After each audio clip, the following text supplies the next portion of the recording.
our next item on the show is about Diane Abbott, who released a tweet with a statement this week in which she says that the internal Labour Party disciplinary against me is fraudulent.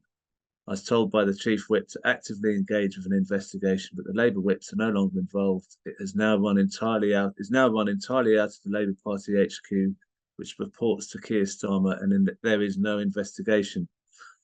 This is the same Keir Starmer who almost immediately pronounced my guilt publicly. This completely undermines any idea that there is fairness or any natural justice. It is procedurally improper.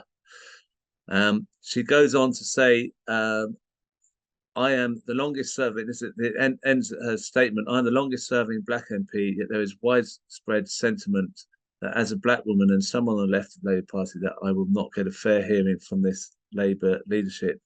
I wanted to find out what the possible repercussions are of Starmer being so unfair to Diane Abbott, so obviously unfair to Diane Abbott.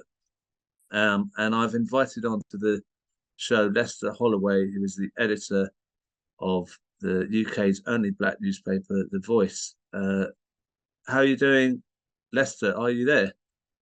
Yes, I'm here.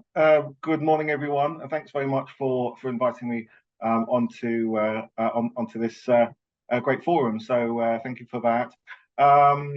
Yeah, I just wanted to start first of all by saying that I've just posted a petition in the chat from Labour Black Socialists, which is calling on the reinstatement of Diane. So while this discussion is going on, anyone that would like to sign that, then please look at the chat. So I wanted to talk a little bit about, as you say, Crispin, the implications of Diane's statement, but I also want to talk a little bit about the letter as well, which is not often talked about. As you say, Diane said in her statement that she does not believe that she will get a fair hearing in this process. She says that it's a matter of natural justice. And she also notes that Keir Starmer pronounced her guilty, said she was guilty of racism on the morning that it came out. In fact, actually, it was the afternoon because Diane actually apologised for the letter to the Observer in the morning, and then about 3-4 hours afterwards, Keir Starmer condemned her. The issue, I think, is really about independent processes. Diane says that the matter is being handled by Labour HQ, which reports directly to Keir Starmer, who, of course, pronounced her guilty, and not the Whip's office. She says that there's no investigation that's really taking place, and the whole matter is fraudulent, which I think basically amounts to, well, this is my reading of it, that the Labour Party are playing for time, running down the clock in relation to the general election, which is strongly believed to be next year. It could be as early as next spring. So very much the clock is ticking. Diane has been very comprehensively re-endorsed as the candidate for Hackney North and Stoke Newington. But of course, while she's suspended as a Labour MP in Parliament, then she can't run as a Labour candidate in the election. And of course, we have seen rumours, or we have heard rumours, that the Labour Party has got its BDI on a number of left MPs, that he might be collecting dossiers to effectively defenestrate them shortly before the election, which wouldn't give many people much time to respond. She also notes that her constituency party executive in Hackney North and Stoke Newington are basically kicked out by the London region, and they have been banned from communicating with members on the pretext of an issue in the neighbouring constituency of Hackney South and Shoreditch.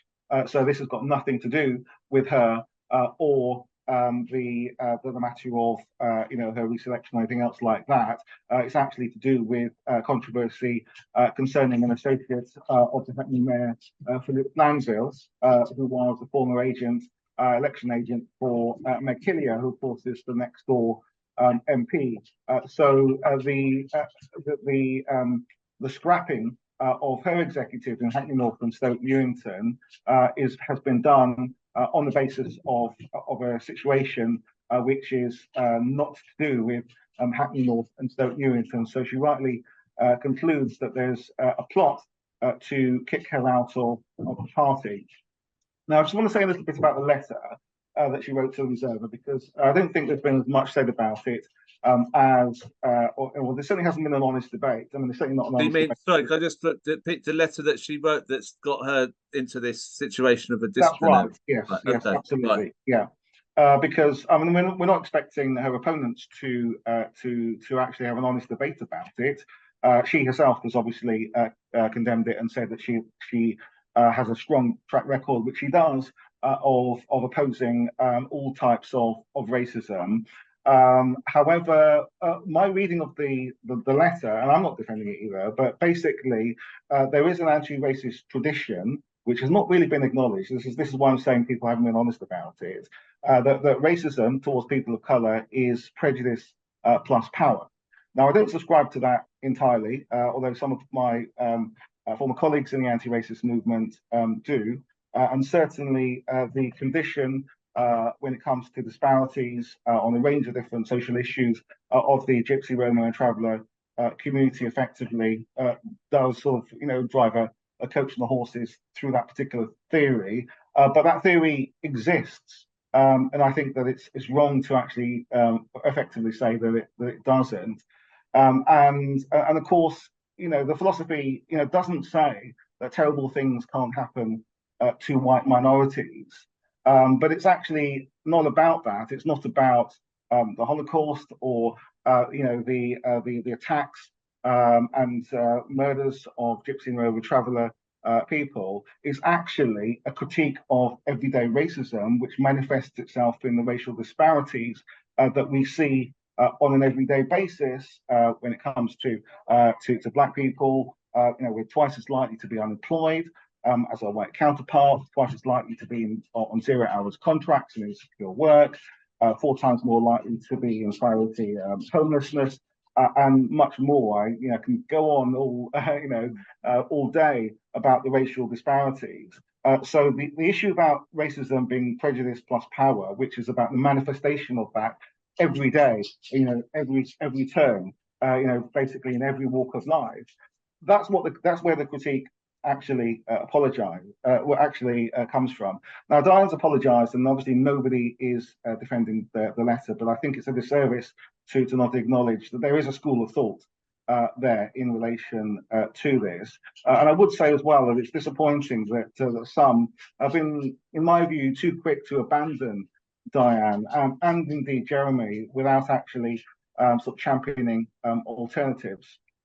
The other thing I would say just on this point is that certainly many people from oppressed communities, in my view, prioritise actions and record over rhetoric and a particular race row, if you like. And I think that it's actually a privilege, and actually shows privilege to disregard Diane's record and what she stands for. And I think that that's something which has been a hallmark of some of the criticism of her.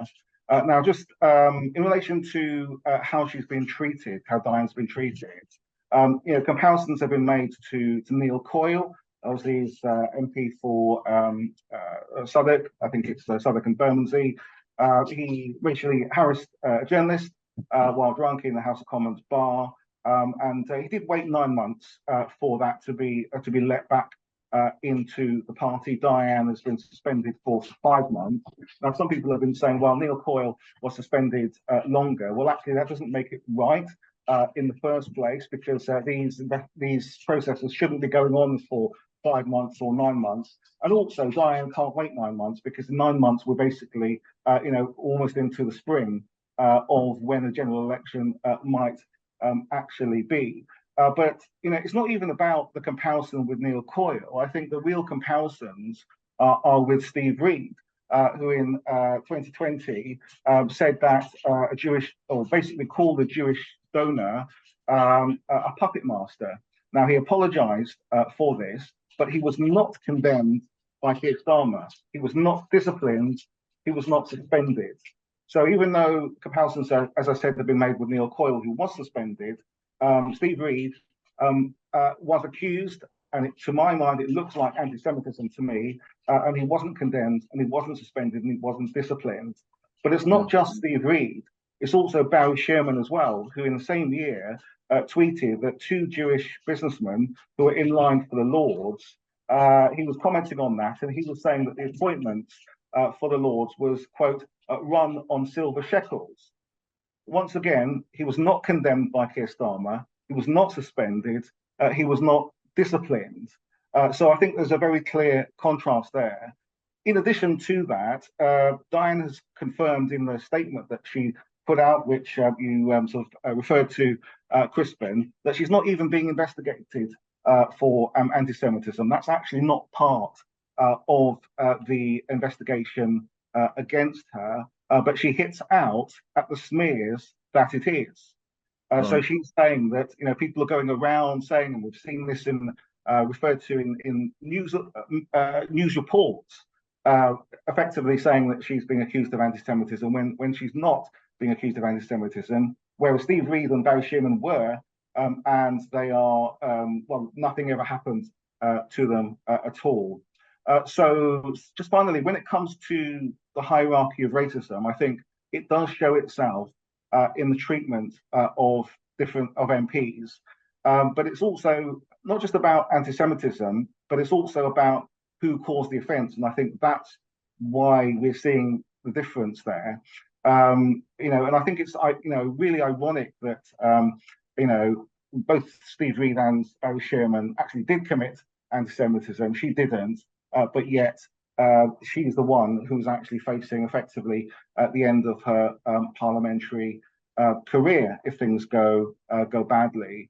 But I think there's also a wider issue as well, which sometimes is ignored. I know that from the left, there's been some attention on the fact that Jewish members on the left who are critical of Israel are actually more likely to be expelled and suspended from the party. And there's been some attention towards that.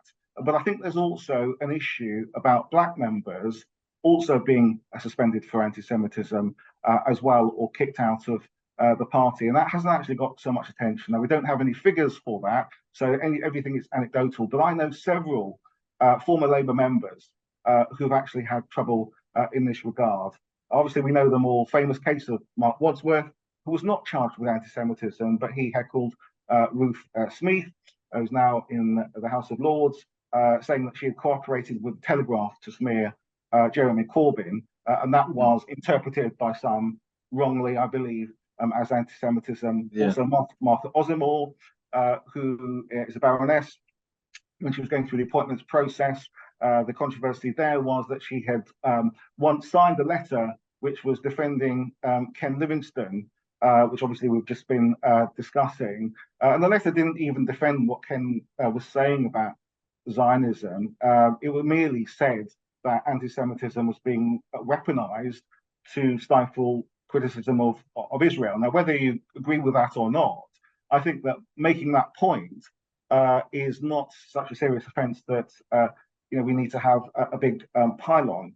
But I also want to make a comparison with Darren Rodwell, and this has nothing to do with anti-Semitism, but he's the Labour candidate for Barking, and as mayor of Barking and Dagenham, he attended the Black History Month event, where he stood up in front of a large number of black people, claiming that he had, quote, the passion and the rhythm for Africa and the Caribbean. He joked that he had the worst possible tan for a black man. He pronounced African as Afrikaan, which is similar to, Afrikaans. And he went on to suggest that he used to do the swing dance and was jiggling about. He was also wearing tiger slippers at the time as well. So just generally taking the mick effectively. There were also question marks about, before he became a councillor, his role as chair of the Tenants and Residents Association in Dagenham. These are allegations that he denies, by the way, that actually there were a large number of British National Party members that were also active in the same organisation. Now, he does say that he has always opposed the far right, but I think this is something which needs to be looked into. Just finally, Diane has said that she's not received any apology for the racism that she has faced, which was highlighted in the report by Martin Ford. Martin Ford, by the way, has accused Labour of failing to engage with the finding of the hierarchy of racism that was in his report. He's also called for the investigation of Diane to be concluded and for her to be let back in. So I just wanted to, I know I said finally, but let me just finally. So what I think the implications of all of this are, which is I think that the Labour Party, if they kick Diane out, are really making a political choice. It's a signal to the black community, because we've only got two new black PPCs so far, which is Adam Joggi and Miata Fiambula, who's replaced the retiring Harriet Harman in controversial circumstances. So we've had snail's pace on black representation. David Lammy is the only black member in the shadow cabinet. And I think that what we are seeing, as I said, is that political choice, and that political choice is actually about really putting off even more, people who would be otherwise inclined to vote for the Labour Party, don't see any other alternative, but may actually not turn out at all to vote, which is really about effectively.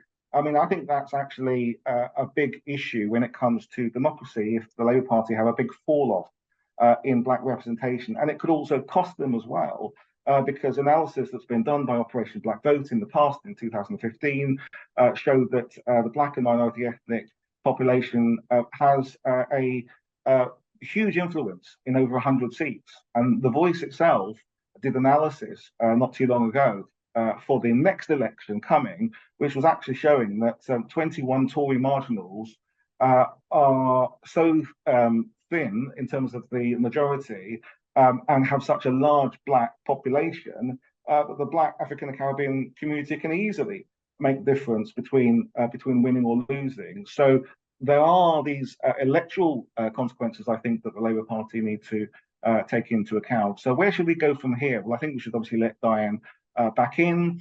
I think we need to deal with some of the internal issues, such as the proper response to the Ford inquiry. We don't have yet a black self-organisation within the Labour Party.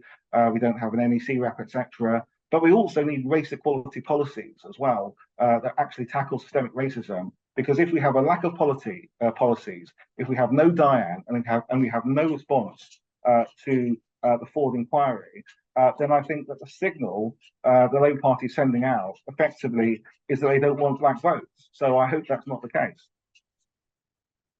Yeah, well, look, you've covered everything there. I've never had an interview where I haven't had to come in at all. You did the whole thing without my saying anything. So thank you so much for coming on the Sunday morning. Hope you have a good rest of the day. And let's see what happens with this, because I think Diane Abbott deserves much better than she's getting for all her years as an MP. It's ridiculous. Thank you, Lester.